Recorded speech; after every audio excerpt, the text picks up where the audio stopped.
Here we go. It is the podcast version AF, as we call it, MCU AF.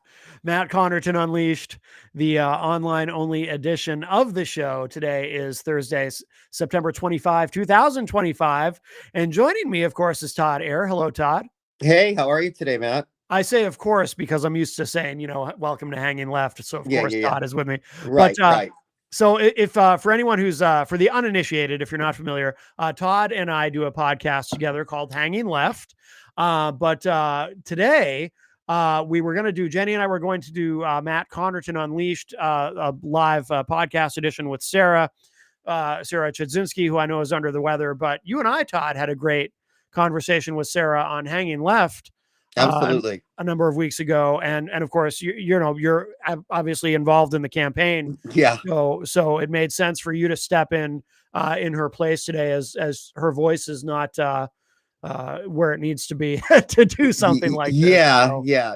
It's the being out on the trail and really being that voice for people that don't have a voice. Sometimes you literally lose your voice. It takes a lot yes. out of you. So, we have her she's a little under the weather. So I said to her, hey, take a step back, get yourself up and ready to go again so we can be at 100%. Because she is a human after all. Yeah. We're getting into that time of year, cold and flu season, and all Yep. that goes with it. Absolutely. So what can you tell us about how things are going with the campaign? Well, and of course, for people who don't know, we should also, of course, talk about the seat that Sarah is running for, and kind of give people some background. Sure. So we are running for the what will be the open seat in Congress, which is District 1, and currently held by Christopher Pappas of Manchester, who owns the Puritan, Okay. and he is going to be moving over to the Senate, and our goal is to actually partner with him and be in that role as the congressman, as well as with Senator Maggie Goodlander, who handles District 2. Okay. Yeah. So why is Sarah running for this? What is the objective here? So I think the people really have spoken pretty loudly about the fact that they need some real humans in the race. Mhm. And just to add, some reality and some sort of grounding effects to Congress currently as it is. Sarah's goal, she does have a strong background in international relations, Mhm. specifically with the Ukraine. She even helped broker a $64 billion deal to get the Ukraine the necessary funding to defend themselves as a sovereign state. So, her idea basically is that, why not? I have all this ability. I have the ability to build bridges. And certainly this is the time to build bridges and not burn them. And Mhm. so why not work towards, and use my connections and the respect I've got in Washington and internationally and defend people really Mhm. and defend this country because we democracy is definitely it's not so stable right now. I mean, we still have it intact, but there are definitely challenges going on right now. So it's important that someone like Sarah comes out right from the start and says, look, democracy is an experiment. It's a messy experiment at times, but it's Very. something you have to work for. Yeah. You can't take it for granted. And so she's standing up and showing people that, she's basically practicing what she preaches, and she's out there defending democracy. So really we're in this election and she's in this election. It's really not about us. It's really about everyone. And it's about, giving the people a voice again and an authentic voice that's important. And people that they can trust that truly have their back. I mean, I think people really want someone that they can trust that has their back. And Sarah, like to call her Sarah C. It's a little easier, but yeah, Sarah's that person. I do want to mention for people who are streaming the show live, obviously, most people will get this in the podcast feed for Matt Connarton Unleashed, which you can find on all your major podcast platforms. But if you do happen to be streaming the show live on late Thursday afternoon, early evening on September 25th, feel free to comment in the chat room. We do have the chat room open on your wherever you're watching the show, whether it be on YouTube or Facebook or wherever. Absolutely. We're even on Rumble, believe it or not, Todd. I actually stream the show to Rumble.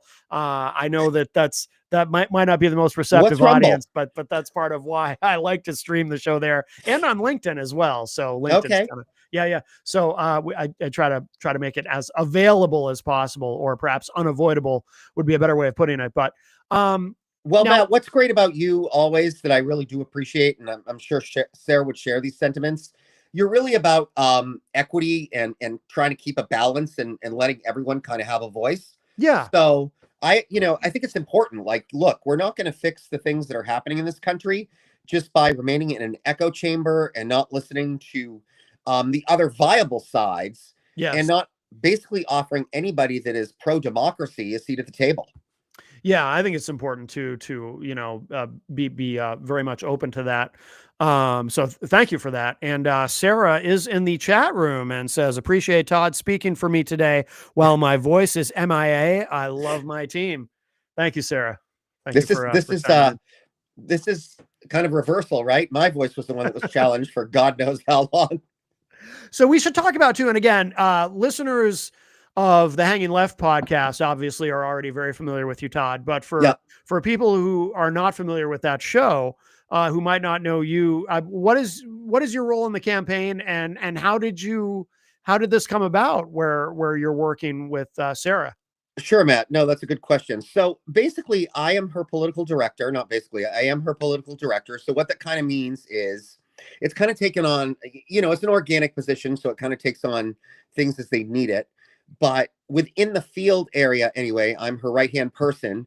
Also, I help manage the field team, and ultimately will help her manage with the field team. As a field team, we will all help manage hopefully the army of volunteers that we acquire. Not hopefully, though. I mean, a lot of people seem to already be interested. It's just a matter of getting that aspect of the campaign up and running. So as you do this, what are you seeing out there on the campaign trail? I mean, when you're able to, obviously, cold and flu season has already started, but that aside, I mean, and by the way, this might contribute to people being sick, because obviously campaigning is hard work, right? For sure. Yeah. Probably nobody involved in this endeavor, including Sarah herself, I'm sure is getting enough rest, and that just comes with it, right? But it's also worth it, of course, to make that sacrifice. But what's it been like so far? I mean, it's a lot of work. Absolutely.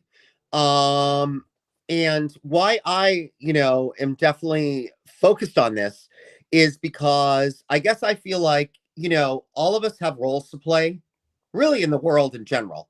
But I think that if you've been given a gift, whether that's a gift of the ability to speak, the ability to create coalitions and to help mobilize people, and you've been given, and you have charisma, and you have and also you happen to have contacts and the ears of people that very few people have the ears of, I almost think it's imperative, and you're compelled to do what it takes in this moment, to do what you can to protect this country. I mean, I would almost feel guilty if I hadn't joined the campaign.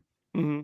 And the thing about Sarah is that we have the same philosophy, right? And that's that basically we understand the importance of having a universal vision, which sort of takes into account the people as well as the establishment, as well as like both the very left side of the establishment all the way to the more center side, and even some more pragmatic conservatives, and hold more of like ideally like a conversation circle, and get sometimes literally, sometimes figuratively, but just be out there and open and let people know that to me, I don't know, I couldn't really do anything else in the moment, honestly. I think that, like, I do happen, and so to, I guess, take a deeper dive into that, um, myself, my colleague Jason, who's her scheduler, as well as a member of the field staff, and Hmm. then Andrew, who is also field staff and our photographer, as well as now myself and Andrew are now running the social media part of it. All of us, and even Sarah herself, we come from an activism world. We come from a activist world. We come from a nonprofit world. We come from, amongst the people. But some of us, and specifically myself and Sarah, we also have been lucky enough, um, and have the privilege of knowing some people that call the shots.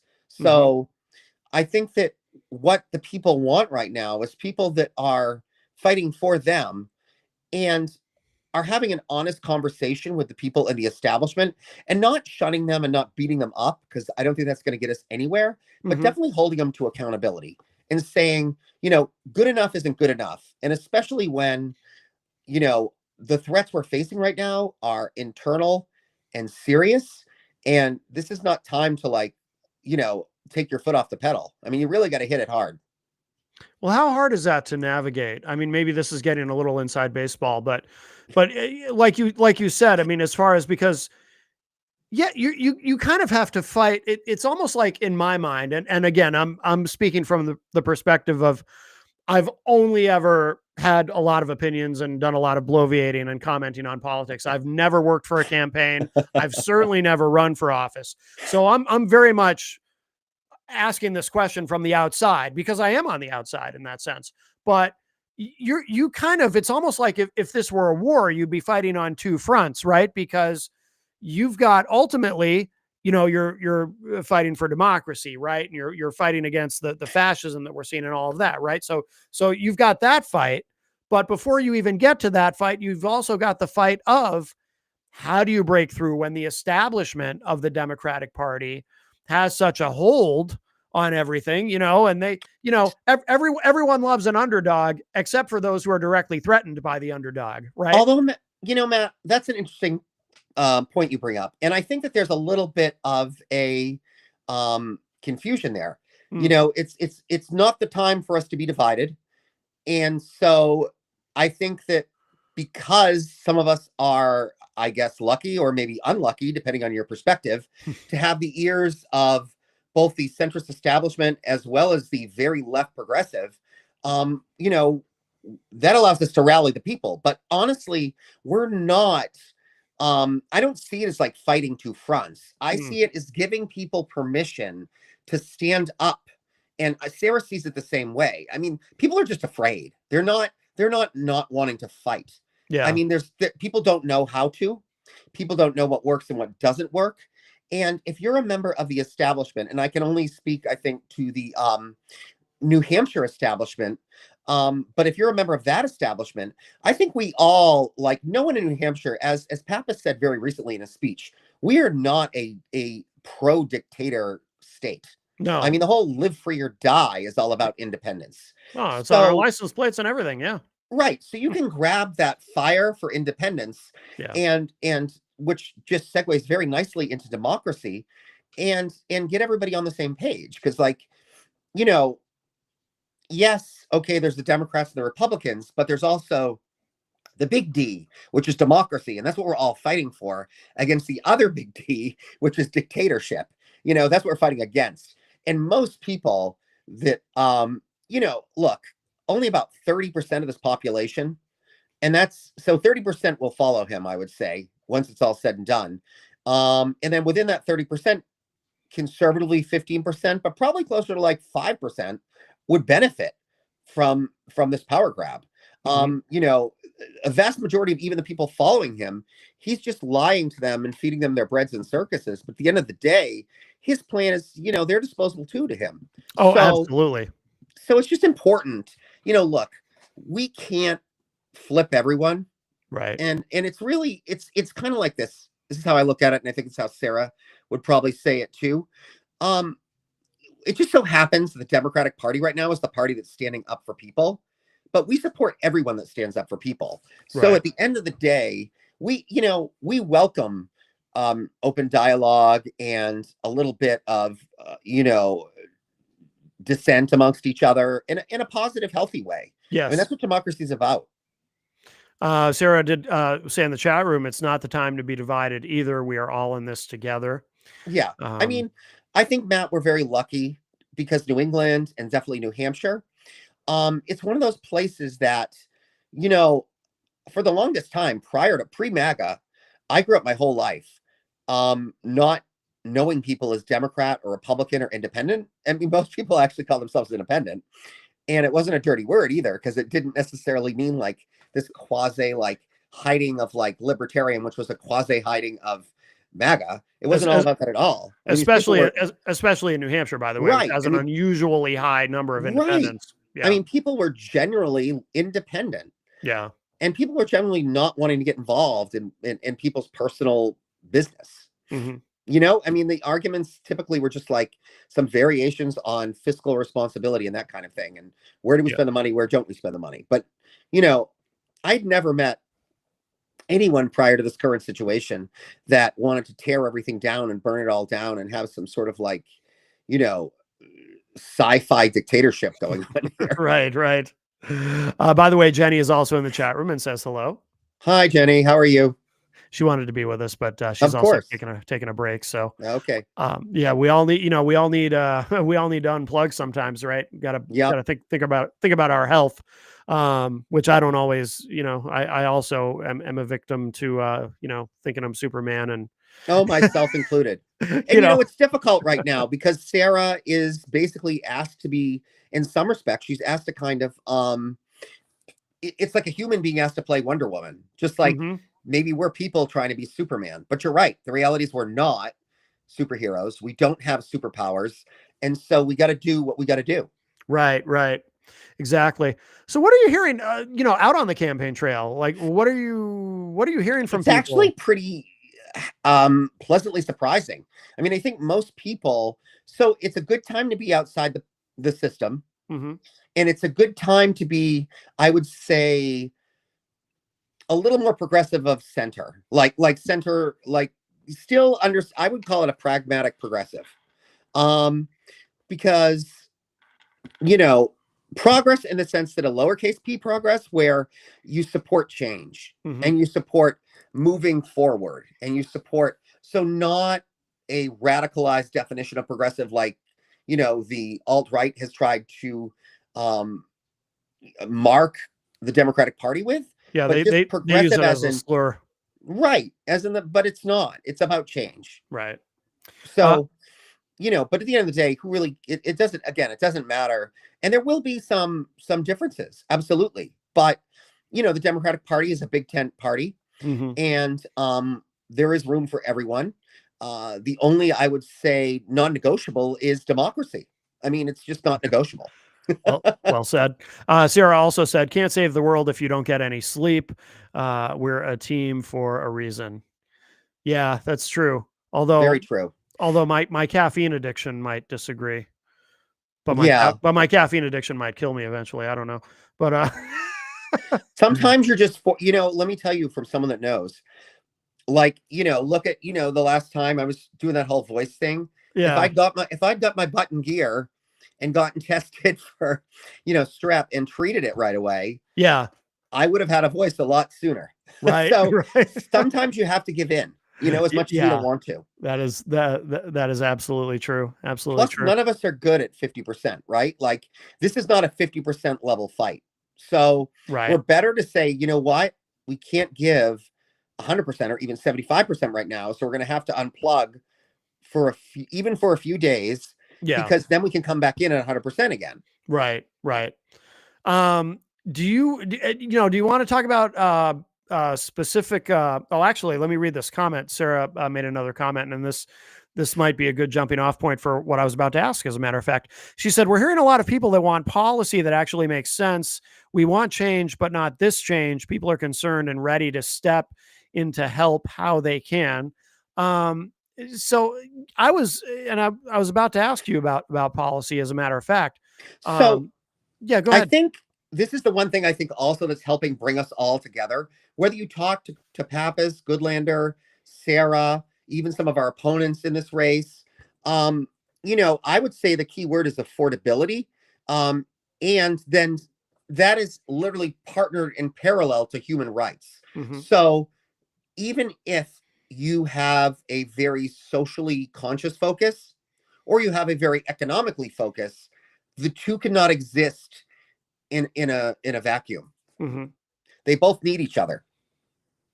So lack of affordability means lack of human rights, and lack of human rights means people don't get the same level of resources and access to resources. Well, there's the three basic needs, right? And then there's a Right. hierarchy of needs, which is a little deeper, but the three basic needs: food, clothing, and shelter. So, if people can't afford food and they can't afford clothing and they can't afford housing, then yeah, then Yeah. they So don't here's have rights and basic right. human rights and dignity and all of that. Right. And so here's our goal. Our goal is to basically at least meet that baseline and Mm-hmm. make sure they can have all of those things, right? And Yeah. they are rights, not privileges.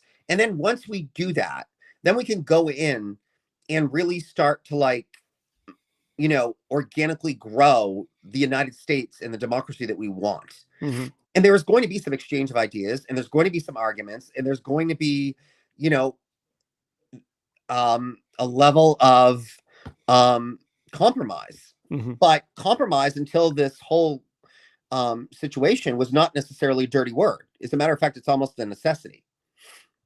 Now, in terms of policy, and you use that word, a very important word, affordability, which is something that people are very concerned about.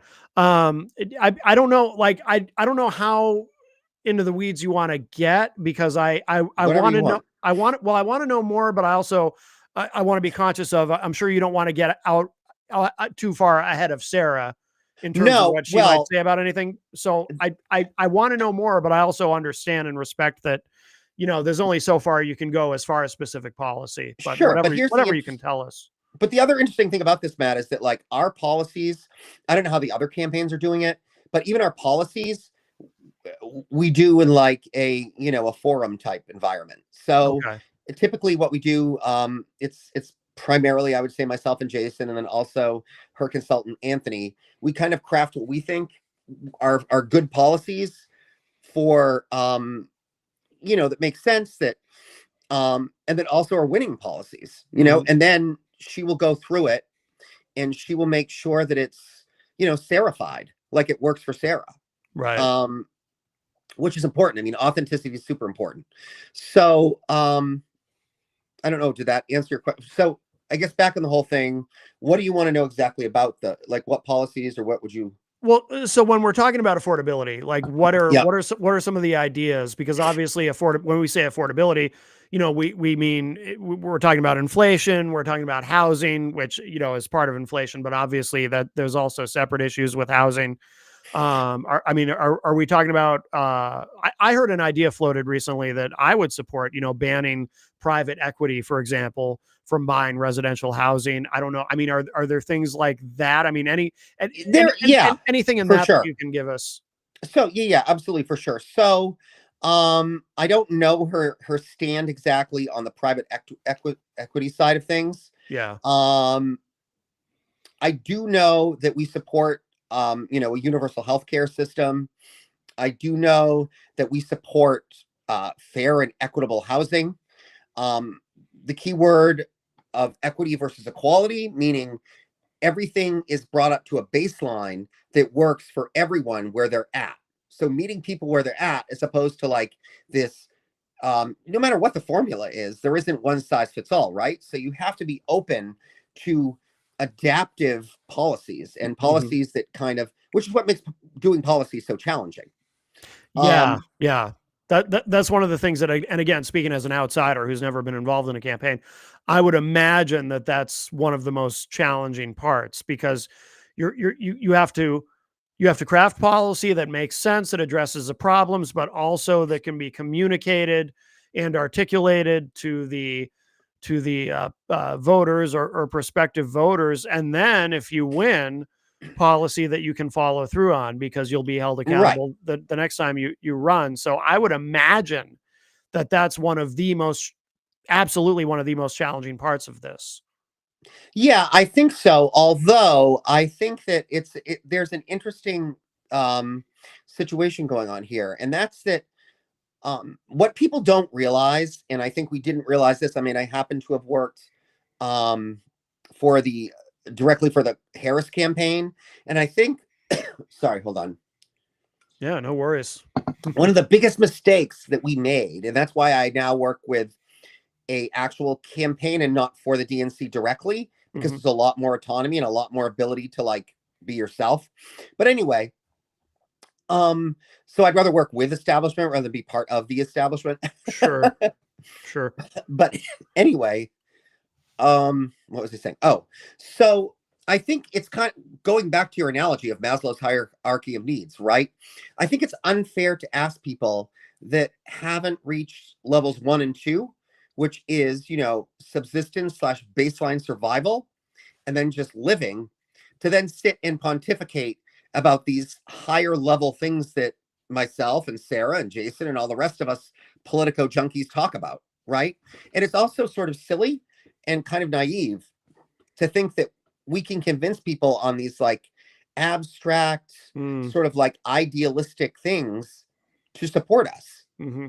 But the other side of that coin is that if you give people those things and you raise their baseline, A, they're more open to social progressive change, and B, they're not threatened by it because Yeah, you're not saying we're going to take this away to do this. right. You're providing them a good baseline, and we want more than basics, and that's the other problem too. Um, I mean, up to this point, I think a lot of people, certainly the current leadership, certain current administration, they're giving people just like baseline survival or a little bit better. It's like baseline survival with a package that looks a little nicer, but at the end of the day, it's just gilded, and it really is just baseline survival. Um, in that way, we like to look at like some European models and things like that, where people, you know, actually their basic needs are met, and then even some of their wants. Right. Like, it's not about, oh my God, like we can get by. It's about we all deserve a quality of living. Right. Right.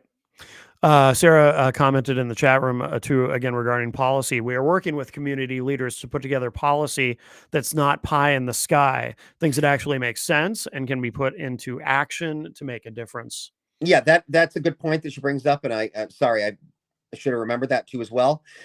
Yeah, how we're formulating our policy is sitting down with the experts. So, Mm-hmm. like, I'm not going to sit down, and Sarah's not going to sit down, although she happens to be in education, so maybe that's not a great example. Well, let's say like the current Health and Human Services secretary. Mm. We're not about to go tell doctors how they should be handling a pandemic, Right. right? Right. Or like, we're not going to write policies that ignore medical and scientific evidence. We're going to listen to the experts. We're going to look at the studies, and then we're going to base policies on those things. Right. No, that makes sense. And if we're making policies about changing and getting police and policing in a better place, then we're going to talk to both sides. We're going to talk to the people and the communities that feel over policed or whatever it is, and they feel like there's a police bias and the police activists. But we're also going to talk to the police themselves and ask them, like, how can we build a bridge? See, it's really all about building bridges. It's not about like let's pick one side and really run hard at that one side. Right. Right. Does that make What? sense? No, it does. It does. What is there anything that's really surprised you again in terms of being out on the campaign trail and talking to people? Anything that maybe people are concerned with that you didn't expect, or maybe that you didn't expect quite so much of, Well, well, or I even, or guess. oh yeah, Uh, yeah, go ahead. yeah, I mean, I'll be honest. I mean, as far as Maslow's hierarchy of needs go, I've been very lucky, and I've been around a lot of people that are very lucky and, frankly, relatively privileged to Mm-hmm. live in that like third rung. So I can sit around and self-actualize, and I can think about the big picture macro ways to make the world a better place. And what shocked me is that because I have come from the environment that I've come from, even young people around me live still relatively privileged, lives. lives. So they were able to sort of like, then you're able to sort of save the world when all your basic needs are met, and then more than met, like, Right. so I think it's really getting that pragmatism down, that even amongst the activists, there still is a root line in pragmatism. But then again, it's actually not shocking, because then when you talk to the older, more established people, they tend to fall, or not even necessarily older, but people that are just more established and more comfortable, then they do tend to go to the save democracy side. So I think the thing that's very interesting is that I think like a bilateral message, or a multilateral message, a multi directional message, is so much more effective and more realistic than certainly than a singular message. Mm-hmm. So, it's looking at all those variables. But it's also, what I love is there's this little game out there. It's like, I like to say green is very green, because I'm very environmental, right? Mm-hmm. But rather than sit and argue, till you're out of breath about saving the whales, which is important, there's actually arguments out there as to how saving the whales creates this whole, like, um, biodiversity and biosystem within the ocean that supports the food chains, that supports like ocean agriculture, like all this amazing stuff. It's So fragile. yeah, we're so much more interconnected, Mm-hmm. even with other species, than we think we are. Right. And Absolutely. I think that's so important. So Yeah. we can almost create the same ecosystem within politics. I mean, we can have a multi ecosystem. And I think that that's something Sarah really seems to support too, is this idea. I mean, she works in defense and she works in international relations. Yeah. So you absolutely are going to be talking to some Republicans. And although the MAGA people would like us to feel like, and when I mean the MAGA people, I mean specifically the Mad King and his nutty court jesters. Um, the administration itself, not even necessarily all the people that even voted for him, because of course that's not the case. But these, they don't understand that it's really not this voice that it's not the narrative he's spinning. Like, we're a lot more alike than we think. Most people want the same things, Mm-hmm. and most people will actually go for it if you tell them that's what you're going to fight for. Yeah. He spins it, the Mad King, as you refer to him, as, from a Well, he is position. kind of mad. I mean, this is nuts, honestly. Yeah. He puts everything, presents it from a position of division and fear. It's Yep. very fear based, the immigrants are taking, the migrants are taking all your jobs and all that kind of stuff. And, just, you know, It's eh, also very verbose, and it's very like out of out of the world, out of worldliness. It's like he wants to create this echo chamber that is like, the apocalypse almost. Like he's rescuing us from the apocalypse, which is not what he's doing at all. If anything, but here's the good news. He's a lot more, and his administration is a lot more fragmented and a lot more disjointed than people think. I mean, the most power people have, or the most powerful people, and their biggest weapon is convincing you they have a lot of power. So if yes. we realize that they don't have as much power as we think they do, you're disarming them right there. Well, he did say only he can, how did he put it? I don't know. Only he can do it, or only he can save Well, the here's the country, thing. or something. The problem with that mindset is even people amongst his leadership don't agree with that now. Right. And they're starting to voice that. So he's got a power grab within his power structure. That's never good. Right. Well, so we can now win by actually unifying, and then just like exposing, and not even exposing them as individuals and their characters, because everybody knows it's buffoonery. Like, we're going to not get anywhere by constantly saying, Trump's a clown, Hegseth's a clown, they're all crazy. That's not going to how we're going to win votes. Mm-hmm. We're going to win votes by saying, look, this is what he's doing to immigrant populations. this is how it's affecting red and blue states in the areas of agriculture and the building industry and housing and all of this. And P.S., this is what the Constitution says about due process, and he's not following it. So Yeah. it's unconstitutional, it's not pragmatic, and it's economically not sound. So 3 points against it. So before you're in a position, or when Sarah's in a position to make those arguments, how do you win the nomination for this seat? What's the plan? I mean, I think the plan is that duality that I said Sarah lives in, Mhm. and even a lot of the campaign lives in. It's like, it's very unique to be able to talk to the establishment, be respected by the establishment, and have them be okay with you holding them accountable because you know how to talk the talk and walk the walk. Yeah. And Sarah already has inroads in this crowd, and none of our other competitors have inroads in this crowd. I mean, they either only have legislative experience at the state level, or they have no legislative experience and they happen to have famous parents. But that doesn't make them, it's not about being a politician. It's about being a good diplomat and being a good organizer, Mhm. and you know, a mobilizer, and being a good leader. People don't want politicians right now. Um, well, it's like, people always say people say they don't, or that they'll say throw the bums out, right? When it Yeah. comes to Congress and every election, but then it turns out, but then they go, well, except for my bum, the one that I like to vote for. Um, Yeah. I mean, I run into that on occasion. I did have a yeah, lady tell me at the most recent function that we went to that, you know, she's so happy that someone's going to get rid of those 400 whatever in the state house, you know, yeah. and help get rid of these 400, you know, goons in the state, or whatever she said. And I said, there are not 400 goons in the state house. I'm like, as a matter of fact, currently the Democrats in the state house are fighting like hell to try to keep New Hampshire a sane state. Hmm. Um, what like how important is it to like I don't know Sarah's age, and I'm not asking, that would be impolite, but I wouldn't tell you anyway. yeah.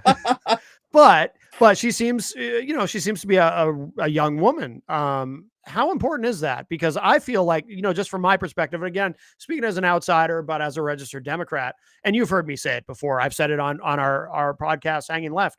Part of the problem that I think the Democrats have, in a broad sense, is there are some. Not to be disrespectful, but there are some very old people who cling to power. By the way, this is true. This is true Oh, sure. this is true on the Republican side as well. And it always It's true has been. universally. It's true Yeah, universally. yeah, It's true across the world. I mean, these people, absolutely. their People get. goals are like be leaders and then die in power. Yeah, yeah, absolutely. Nobody likes to give up power. Somebody could be 100 years old and Uh, awake an hour a day, and they'll still, if there's power to hold on to, they will hold on to it. But I mean, is that it sounds callous to put it this way, but is that kind of a selling point that you're pushing with Sarah? She's, she because it's, on one hand, she's got all this experience. She's got, as you said, she's got these connections with the establishment. She can talk with them. Her background is very, very impressive, but at the same time, she seems very youthful. She's a young woman. So, I mean, is that kind of part of how you so approach this, by saying, here's someone young and fresh who also has the experience needed to understand the job and to yeah, get things done? yes and no. I mean, I think that age is just one of the factors. But age without experience doesn't matter. Right. And just experience, but not having, well, not experience, but just having like the knowledge of, and being young and being able to idealistically understand what needs to happen, but not having the connections or understanding the pragmatism or understanding the inroads that have to be made in order to make it happen in real life is also not helpful. So I Right. think that right now people are afraid.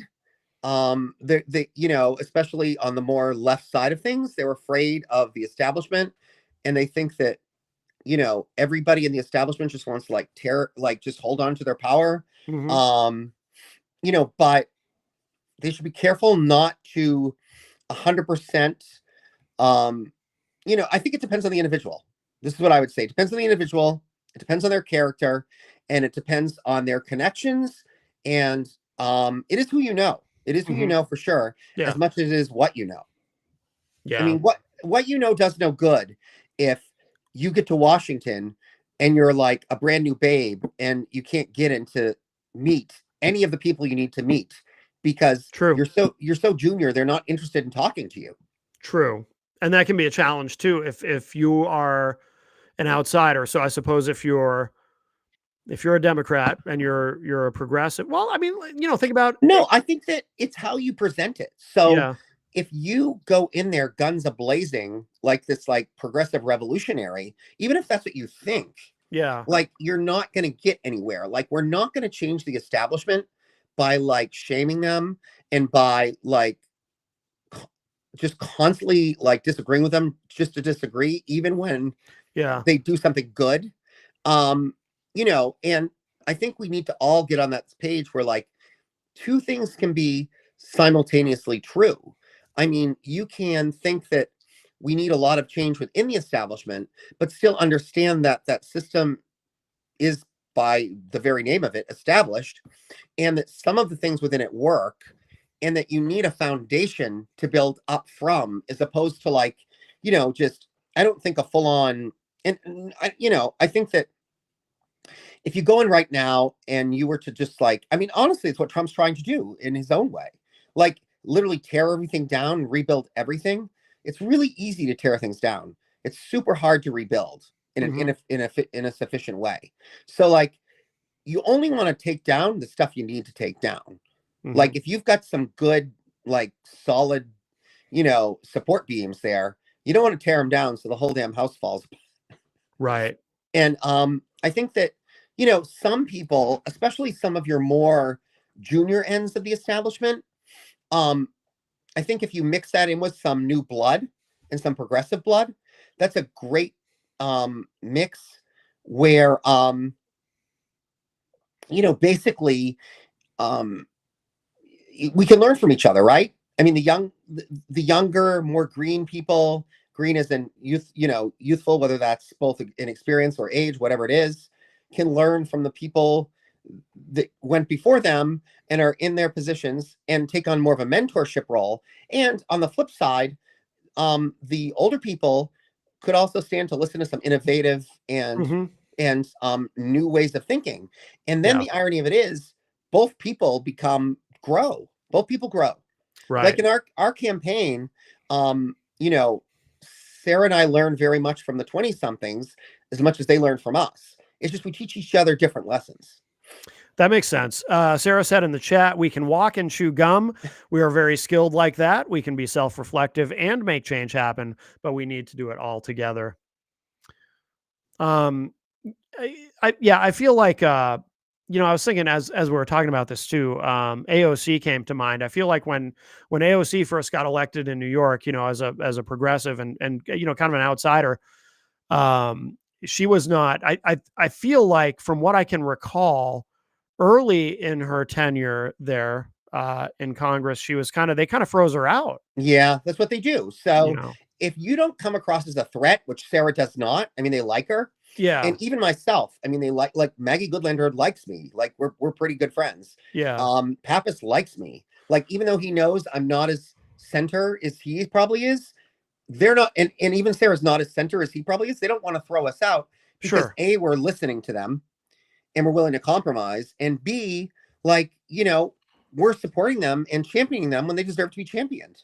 yeah, Like, I mean, it's like, to me, it's like, who doesn't want a friend that will tell you how to improve themselves? Like, there's nothing wrong with that, but you don't want someone to scold you. And there's a difference. Well, that's the thing. Yeah. It's like, people don't, I'll tell you, one of my rules, one of Matt's rules of life is, and obviously this would not, this would not apply to what we're talking about here. The politics, everything's, all the rules are a little bit different, but just generally speaking, like I don't offer people unsolicited advice.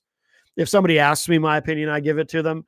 But in my personal experience, and I learned this at a very young age, I consider myself a student of human behavior and did from a very young age. If you offer someone unsolicited advice, they are more likely to resent it than to take it. And I feel like, so I think that where that does relate to politics is if very often, and maybe this is, again, maybe this is part of where Sarah can shine, because like you said, the establishment likes her, even though she's going to come in and not be the establishment herself if she wins. But I feel like, again, she's they want about to, half, she's mid-range. I mean, she's yeah, not yeah, like she's a I don't know, center progressive. I mean, she's reasonable. yeah, She's a pragmatic about her beliefs. yeah, She's consistently willing to bring in the team when we get a little bit overly progressive and overly idealistic. I mean, she keeps things, not that she's a lover and celebrator of idealism, but she sure, also understands how the system works, and therefore can kind of like, because all of us, except for her, we don't have legislative experience. We all have activism experience. So it's a different world. It's like, as an activist, you go in and you're trying to like convince whatever side you're talking to listen and do what you want them to do. But as when you're doing diplomacy or you're doing legislation, you're trying to present your argument or whatever it is you're trying to achieve, but in a way that everybody wins. yeah.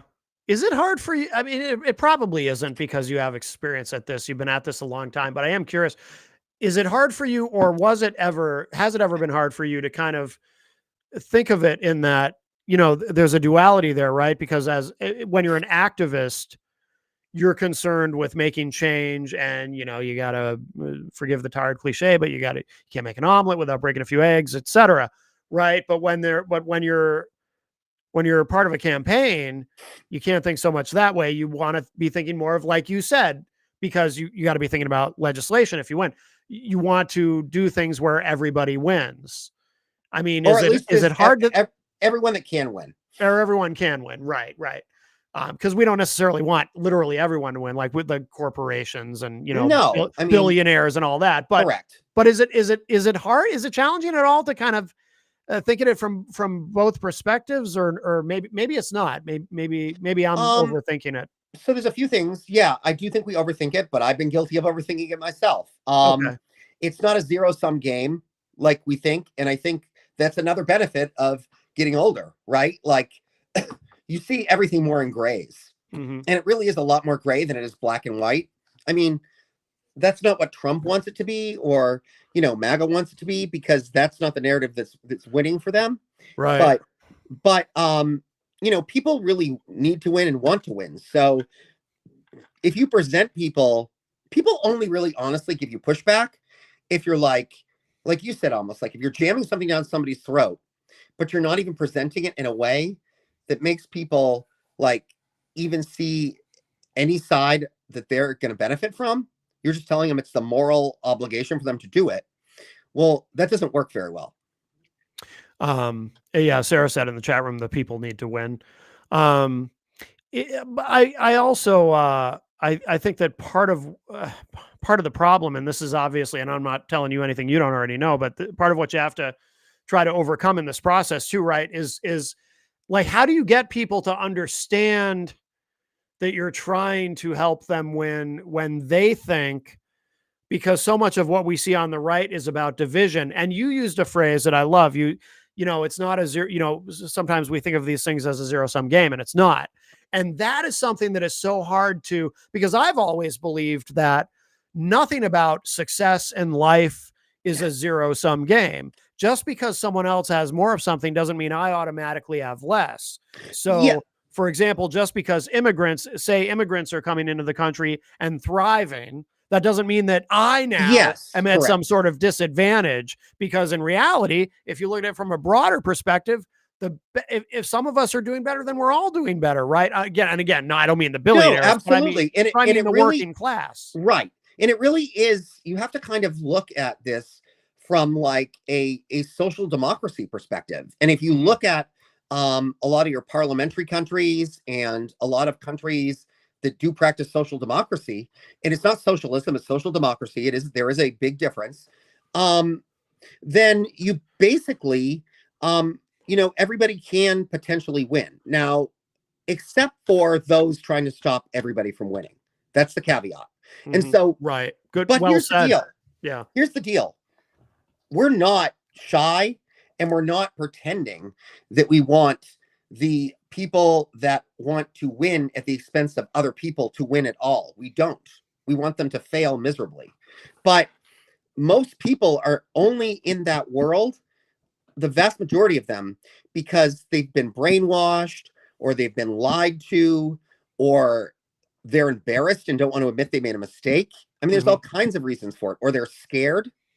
But if you sit down with people and especially if you have like examples and you show them like, look, like, you do understand that like we could basically, for instance, end homelessness. And it doesn't mean suddenly, your homes are 10 times more expensive, right, or you're homeless. It's not a flip-flop. right. Like people don't understand that the big deal here is that resources have been mismanaged. But when we manage our resources better, we have enough. This country is so freaking rich. Oh yeah, yeah. That everyone could live, in my assessment, at least a middle-class lifestyle. Yes. Like, live comfortably. Yes. Not even have a lot of wants. Like, you're not all going to walk around with Rolex watches, but, have a comfortable life. Right. Access to healthcare. No one should be starving. Right. Yeah. But I mean, even the fun stuff like vacations and a good car and those types of things, like having some extras too. Like, because we're not anti free enterprise, and we're not anti like people having achievements. Even the billionaires, like, we're only asking for like, a larger percentage of their wealth. We're not trying to like make them, put their mansions up at on a yard sale for like, 10 cents on the dollar. We're just saying, pay your fair share. This is something we should be clear about. So you or Sarah or the campaign, you're not anti-capitalist, correct? No, absolutely not. That's something we should make clear to people. I mean, honestly, look at it. I wouldn't be, honestly, I need like, or I don't know about capitalism. I mean, anti-capitalism, maybe with a capital C, because like pure capitalism means, and I can't speak for Sarah, we've never actually gotten into this. Okay. But for me personally, I'm anti-capitalism as it means stepping on the backs of others to get ahead. Right. So sure. That sort of Ayn Rand type mentality, yeah, I don't subscribe to. As a matter of fact, I think it makes us inhuman. I agree. But my philosophy is raise everybody's standards up rather than bring people down to meet the lower. You know what I'm saying? Or at the very least, try to build. I'm not talking about the super rich, but I'm saying like, no, right. Make it so that, and also make more equity. Like, there doesn't have to be the disparagement of wealth that exists. Or I would say unnecessary. I would say at the very least, you want to build an economy where people have the opportunity. Correct. Because what you'll hear from the other side is, well, I don't want to give people handouts. I worked hard for what I have. I earned it. Why shouldn't they earn it? At least. First off, they haven't earned anything. They haven't earned anything. The vast majority of them are crooks. Like they steal from other people. They manipulate the laws. They try to block, when you say the other side, I mean like the current administration. Right. That's what I mean. Like, well, but they're just stealing everything. But just speaking more broadly, from the conservative perspective, they'll say, well, I don't want to give people handouts. I don't want, and it's like, we don't either. Right. And that's important to clarify. I mean, I certainly don't. I want people to have to, I've had to fight and scratch and claw for everything I have to work. Yeah. But I've also at least had, I was lucky enough to grow up in a time and place and under circumstances where I've at least had the opportunity. I didn't grow up in some poor inner city neighborhood where there's nothing to do to get out except sell drugs and hope you don't end up in prison. And there are a lot of people who are in, I mean, that's, that's absolutely. just an example, but that is a real life example. That's not sure hyperbole either. So, so people need to at least, you have to have an opportunity. I forget who coined the phrase opportunity economy. That might have been Biden, but Biden also tried to give us Bidenomics, which was a terrible idea. But in terms of that phrase, but I don't want to go off on a tangent, but you know what I'm saying. I'm not Trump. We don't just go on discussing Biden 24/7. Right. Now, Sarah said she made another really interesting comment too in the chat room. And this might get us close to a third rail. I don't know. But she said, you stop the culture wars. You bring it back to basics. This is interesting because this to me was part of after the election, part of the hand wringing among Democrats was, did we talk too much about trans issues, for example, even though I don't remember Kamala Harris saying anything about it, but this became a part of the worry, right? Have we gone too far to the left with that? And have we alienated people? So again, that goes back to where you are in life, right? I believe, and I really believe this full-heartedly, I believe that people that have accumulated a certain level of wealth and a certain level of experience and comfort and connections and coalitions and all of that, it's actually, you're compelled, and it's stewardship, like to help others. I really do believe this. It's how I was raised too. So I don't 100% agree. Like, for instance, as an LGBTQ man, certainly the lesbians and the gays have come, tenfold in where we're at. Yeah. I mean, I think it's the very reason why Trump isn't going after us, because he knows it's going to be a hell of a battle. But so if you notice, he purposely doesn't go directly at the L's and the G's. You're right. You're right. Because he doesn't want to fight us. He doesn't want to fight a real fight. None of them do. I also don't know. Also, his heart just might not be in it, because if you remember one odd thing, and this is a little bit random, but it's just, I always think of this when this, because this subject, we might've talked about this before, because I feel like this came up once before, when Trump initially announced in 2015, he actually had an event. I don't know if it was connected to GLAAD or something, but he had a campaign event very early in his campaign with rainbow flags and everything. And he said, I'll be the best friend the LGBTQ plus community ever had and all this. And then, of course, that all went away very quickly. Obviously, somebody got in his ear and said, dude, you're running for the Republican nomination. You can't do that. If he met enough Peter Thiels out there, right? Yeah. And I think there's one other guy, but if he met enough LGBTQ, but probably not the T part, because they probably don't exist as much. Right. But sure, if he met enough like lesbians and gays that had positions of power and influence, and other than the fact that they were fighting for gay rights because it was self-serving, didn't care about anybody else's rights, and was all about his philosophies, he probably would welcome them. Right. Yeah. It's really all about him. It's not, I don't think the man has any moral integrity. I don't think it's about morality. I think it's about money, and it's about power. Yeah. Oh, 100%. 100%. And he's filled his whole cabinet with people that are incredibly insecure. The vast majority of them are delusional and they're all narcissistic. These are not healthy people. Like, they should barely be running families, never mind the country. Well, nobody from his first term was going to come back anyway. Right. All those people, any of the people some of them are in jail. Anybody that understood reality ran away. Yeah. Their whole thing is magical thinking. This is like a cult. Yeah. Not like it is a cult. Oh, it is a cult. It is a cult. Sarah also said in the chat, we need to fix policies that hurt the working class and put policy in place that supports the development of a healthy economy. Absolutely. And I think that back to what you were saying. So the culture wars only exist because the other side, the MAGA side. Well, not only because of that. It's because the MAGA side threw the bait out there. Yes. And the establishment jumped on it, right? Yeah. Because they thought that was what was going to get them the progressive vote. Mm-hmm. But what they didn't understand is that at the end of the day, you only, again, it's what I've gone back to. It is a luxury to vote on social issues only, right? Like, it is a luxury for me to stand out here and spend my life. I mean, yeah, I could be doing other things, getting wealthy, whatever, but like, I'm in a position, not everyone has the position to be able to get out there and fight every day like I do. Like, I understand this is a privilege, and and it's a privilege for Sarah too. And we're very thankful that people are letting us have that privilege. Yeah. We respect that.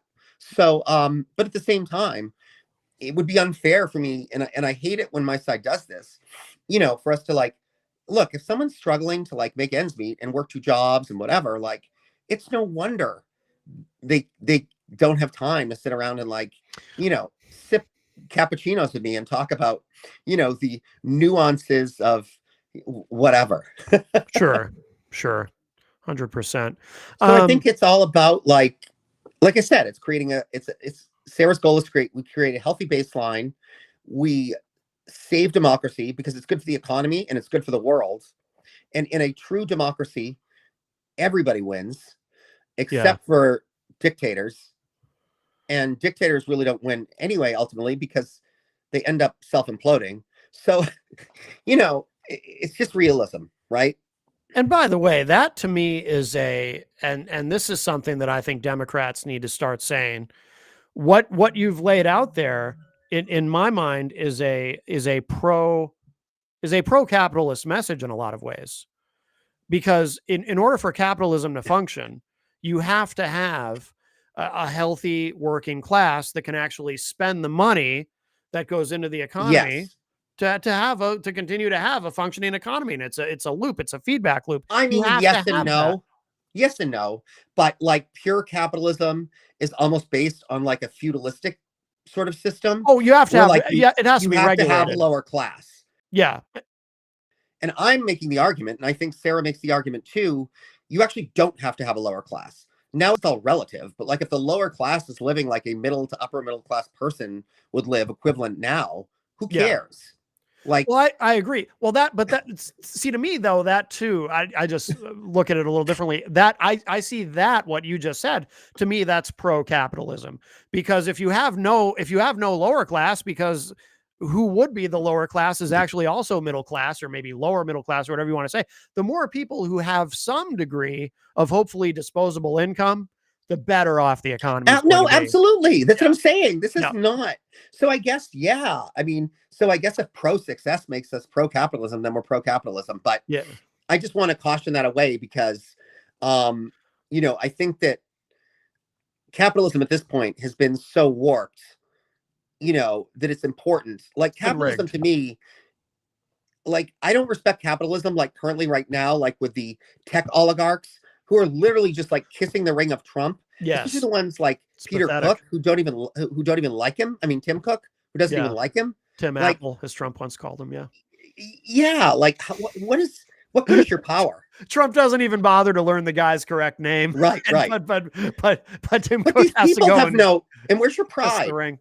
Where's your pride and where's your self-respect? I know. Like, I know they have none. They have zero.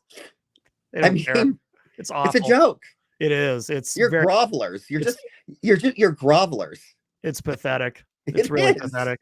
Especially if you're a billionaire. How are you letting this fool dictate you? Right. Sarah says this comes with guardrails to protect our most vulnerable. That's key to the whole system. Absolutely, 100%. Absolutely. Yeah. And it's like I just said with that whole stewardship thing. Like, look, there are some people that unfortunately through life circumstances and physical limitations and mental and emotional limitations, they can't do what I do every day. Like they physically and emotionally and psychologically can't do it.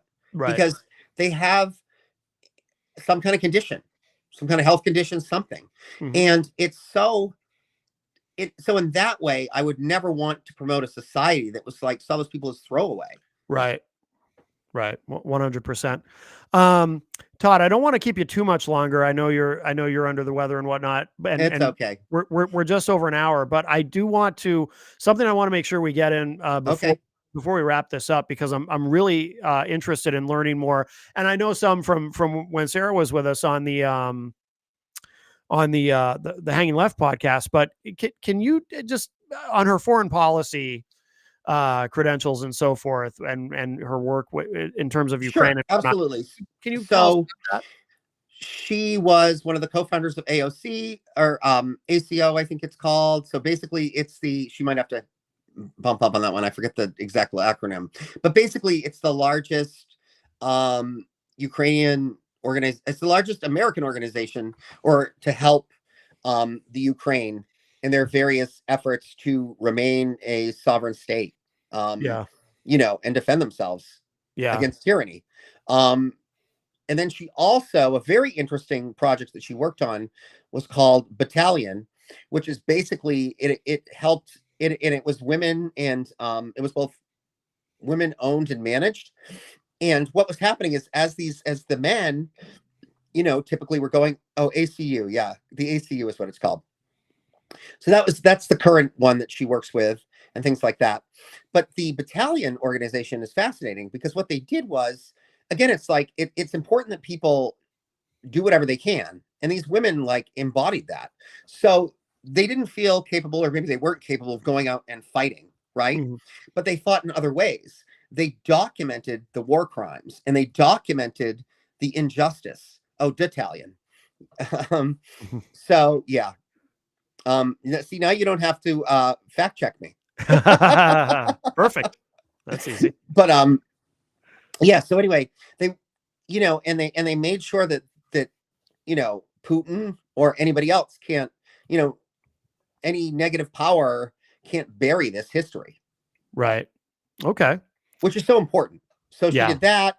And like I said, 64 billion in the helping with that negotiation for 64 billion in aid to the Ukraine, across party lines, just consistently she works with the group of individuals at Harvard who are all about sort of keeping the Ukraine story alive to non-Ukrainians and also Ukrainian Americans, and just sort of keeping people educated, but also talk to people about the culture and how it is a vibrant culture that existed prior to this horrible and injustice invasion and will exist after. Yeah. So, that's so important too. So she's done that.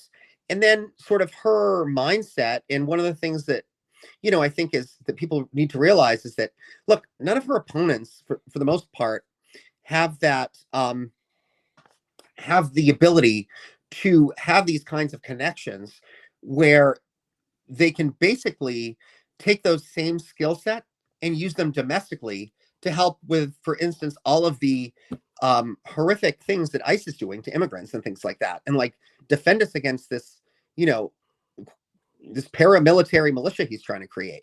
Right. Right.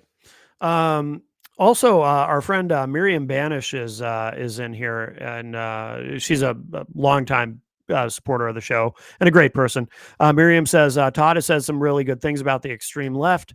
I'm having a problem with one progressive Democrats group that call me and text me and email me most days during my work hours. Yeah, I mean that's not helpful, Miriam. I agree, No. and honestly, like I said, absolutely, you can definitely come on and do things with us. Like we are the Sarah campaign is a truly big tent. Like we're all about, look, I'm not here to, and honestly, and I'll say this, here's a public forum to say it. Look, if you voted for Trump, so be it, right? But if you have seen that this is not working for you, and you have seen how it's not working for democracy, and you've pulled the curtain aside and you see that man, like the Wizard of Oz, the little man running the screen, and you realize it's all just a big dog and pony show and there's no substance to it, then you're welcome to join us in this fight. Like it literally is people not joining us in defending democracy. It's their choice, not ours. Anyone who wants to join is welcome. Okay. This isn't about red or blue, Democrat or Republican, independent, whatever. I don't care if you're like a flying unicorn. If like you understand what's at stake here and you have a skill or connections or talent, and ultimately you care about your future and want to do whatever you can to help it build a future together that works for all of us, then you're welcome. I think it's important that you said that too, only because there are people on the left. I think they're in a minority, but there are Democrats who kind of take a different attitude that if you ever supported Trump or if you were ever a Republican, like some Democrats will actually even reject never Trumpers, who by definition are Republicans who just never liked Trump, or never again Trumpers, Republicans who have since rejected Trump. It's like they want to keep them at arm's length, and it's like, no, if they want to come join us, welcome them in. If they have regrets and they realize they made a mistake with their vote and their support, and they want to come join us, yeah, welcome. Like you said, big tent, arms open. Not to prolong this, but I will say I think that comes from the whole banking of like the Cheney situation. Like maybe it was turned up a little bit too much. Yeah. Oh yeah, of course you're talking about. I mean, I can see that side of the argument. I'm not saying I even Kamala necessarily Harris agree. had Liz Cheney at events, and some people. Here's what we should have done. And again, this is more our philosophy, and this is the Sarah campaign philosophy. Rather than say maybe we gave, Cheney and what's his name, Adam Oh, Kinzinger, like Adam Kinzinger. Yes. right, Kinzinger, too much attention. I would say that we didn't give the progressive side enough attention. So rather than take attention from one group, we should have given just more attention to more groups. And so I Not think a that's zero-sum game. Yeah. right, because everybody has something valid to say. And I'll tell you this, it's been progressives that have taught me and opened my eyes to what's going on in Palestine. And for that, I thank them, because I absolutely had been spun, especially being like a gay activist for so long. The Netanyahu administration has done a great job of like publicly championing like LGBTQ rights, because he knows it's a win for his people. Right. And he knows we have a lot of money, and he knows if we see an oppressed group, we'll we gravitate to them. Right. Because we understand what it's like. And also we can relate to the Jewish community, right? Because LGBTQ, especially if you're talking about gay men and lesbians, the vast majority of our persecution was in spite of having positions of education and wealth, not because we didn't. So we understand there's all kinds of oppression out there, and there's all kinds of people trying to take your power. But I think what that did was it put blinders on us, And back in the day when they could control the media more, it's like, and I'm sure you know this, you're old enough to know this, I'm old enough to know this. All we saw were the terrorist attacks. All we saw was this. So of course, and then we saw 9/11 and all this other stuff, right? So of course, this is the narrative we believe. Like, if my only exposure, for the most part, to the Middle East outside of Israel was like hyper negative, and they were constantly blowing my brothers and sisters out of the air, and this is the only people I saw. I only saw their bad actors. Of course, I'm going to start villainizing them. Right. It's not an excuse. It's more just a matter of understanding where that mentality came from. Yeah. But I think that when you're in a position like myself, and you're lucky enough to be in a safe position where you can start, again, it's all about that accountability, right? Yeah. I think it's important for me to say, you know what, that wasn't cool. And I now reject what I used to think, and I'm open because, I guess for lack of a better word, you've seen the light, and I've seen, and it's moving that way too. That's the thing. Like, you even got, it is. Yes. even amongst young Republicans. Yes. They're appalled at what is happening to the Palestinian population. Well, even Charlie Kirk, I mean, I certainly hadn't planned to bring him up during this conversation, but since, it seems worth mentioning, even he was beginning to question in the weeks leading up to his murder. He was beginning to question, his own sort of Zionism and whether maybe he was wrong. I mean, I don't think I don't necessarily buy the narrative that he was starting to swing completely the other way, but he was starting to ask questions. Interesting. Yeah. Since I'm on here as Sarah's political director, yeah, I'm not going to go on that one. Her and I definitely have different views on that. Sure. But yeah, listen, I mean, if anyone is willing to assess their misperceptions or the error of their ways or whatever it is, yeah, I'll certainly at least listen. Yeah. Yeah, absolutely. I guess the difference is, and I do think this is maybe where compromise is not complacency. It's one of my favorite phrases I've come up with. And so I don't believe that compromise is, accepting hate. Right.